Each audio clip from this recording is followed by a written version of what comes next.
હવે વાક્ય 97.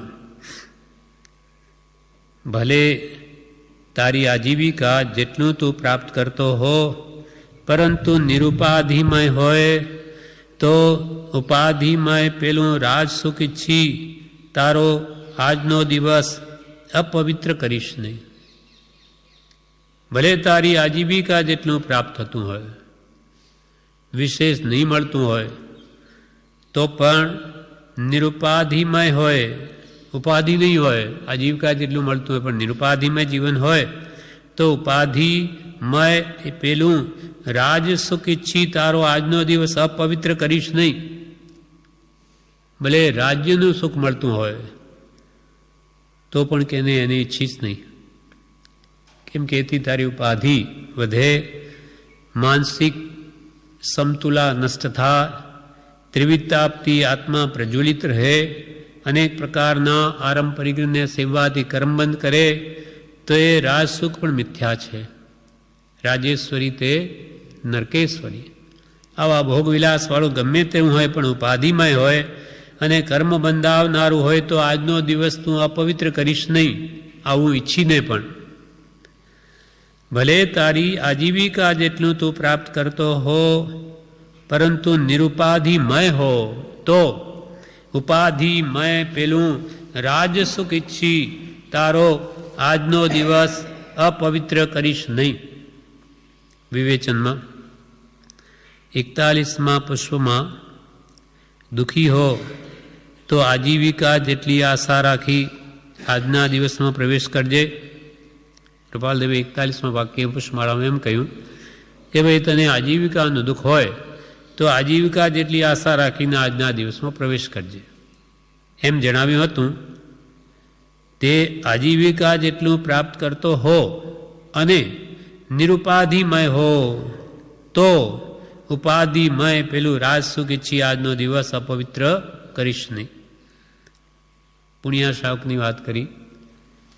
પુણ્ય શ્રાવક પુણ્યો વેચી ને આજીવિકા ચલાવતો.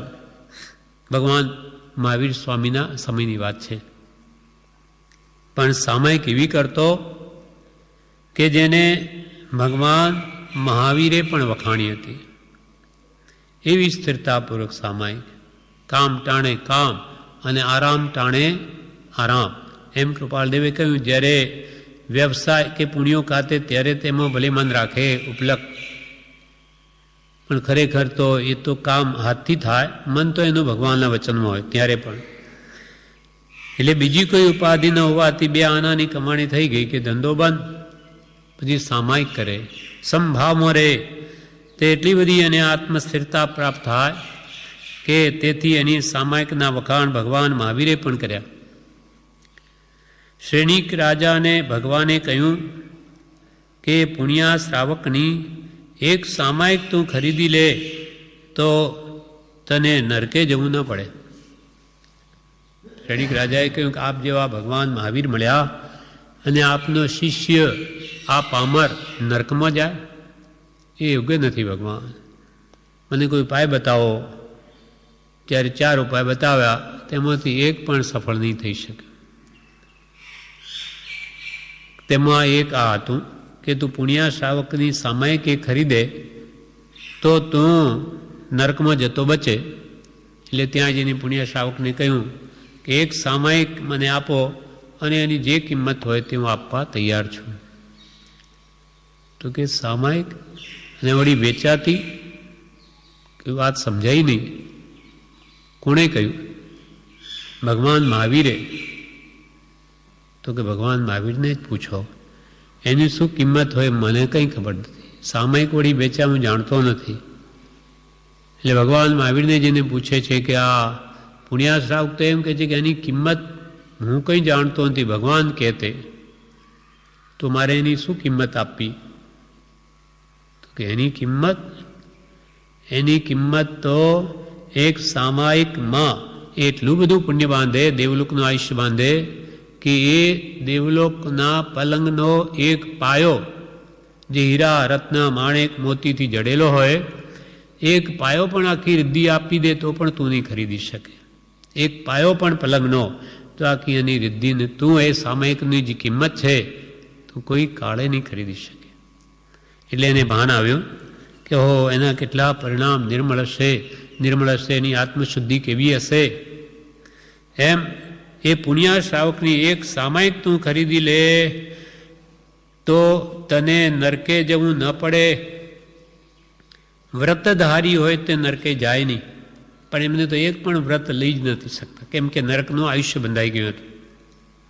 એવો સિદ્ધાંત ભગવાને જણાવ્યો કે વ્રતધારીને નરગતિ નહીં થાય. 2 ઘડી પણ એને વ્રત આવ્યું હોય તો તે નરકે ન જાય.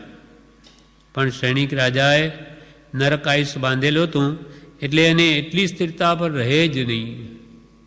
1-2 ઘડી સુધી પણ એ વ્રત પાળી જ ન શકે.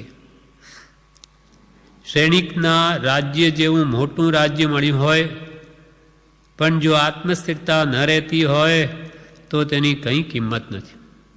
સૈનિક રાજા જેવું કે ભલે ને ચક્રવર્તી જેવું રાજ્ય મળે, પણ જો પરિણામ સ્થિર ન રહે તો મહાપુરુષો કે બધું ફોક છે.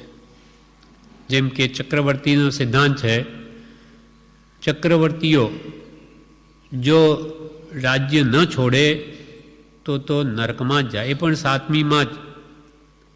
અને રાજ્યનો ત્યાગ કરે તો કાં દેવલોક કે કાં મોક્ષે જ જાય.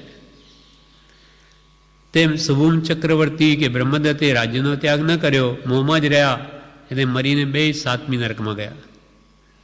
જ્યારે સગર ચક્રવર્તી કે ભરત ચક્રવર્તી એ બધાએ રાજ્યનો ત્યાગ કર્યો તો એ બંને મોક્ષે પધાર્યા. એમ મોટું રાજ્ય ભલે ચક્રવર્તી જેટલું મળ્યું હોય પણ આત્માના પરિણામ સ્થિર ન રહે. આખો દાડો મનમાં સંકલ્પ વિકલ્પ ચાલીને આત્માના ભાવોની ઘાત જ થતી હોય તો એ કેટલું મોટું નુકસાન છે. ક્ષણ ક્ષણ ભયંકર ભાવ મરણે કાં હો રાચી રહો. કેમ કે મેળવેલી સંપત્તિ તો બધી અહીંયા જ રહે, અને એ નિમિત્તે કરેલી જે આત્મપરિણતિ કે આત્માના ગુણોની ઘાત એને સાથે આવે, એટલે જે નુકસાન વેઠે એ સાથે, અને બાય ભૌતિક લાભ થયો તે બધું અહીંયા છે. એટલે મહાપુરુષો કે જો મોટું રાજ્ય સૈનિક રાજા જેવું કે એથી વિશેષ મળ્યું હોય પણ આત્મસ્થિરતા ન રહેતી હોય તો તેની કંઈ કિંમત નથી. પૂતગલિક ઈચ્છાથી આત્મા મલિન થાય છે. આવી બહારની ભૌતિક પૂતગલિક ઈચ્છા કરવાથી આત્મા મેલો થાય, કર્મમળ વધે. પૌદ્ગલિક ઈચ્છાથી આત્મા મલિન થાય છે, અને આત્મા મલિન થયો એટલે એનો દિવસ પણ મલિન જ થઈ ગયો. ભાવ મલિન તો એનો દિવસ પણ મલિન.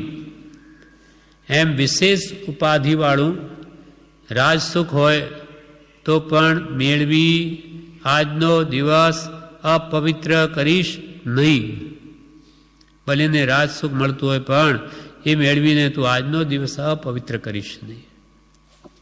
અર્થાત નિરુપાધિમય જીવન જીવજે, શાંતિમય. નિરાકુળતા જ સુખ છે, આકુળતા છે દુઃખ. માટે ઈચ્છામાં આકુળતા, તેથી ઈચ્છા મુખ.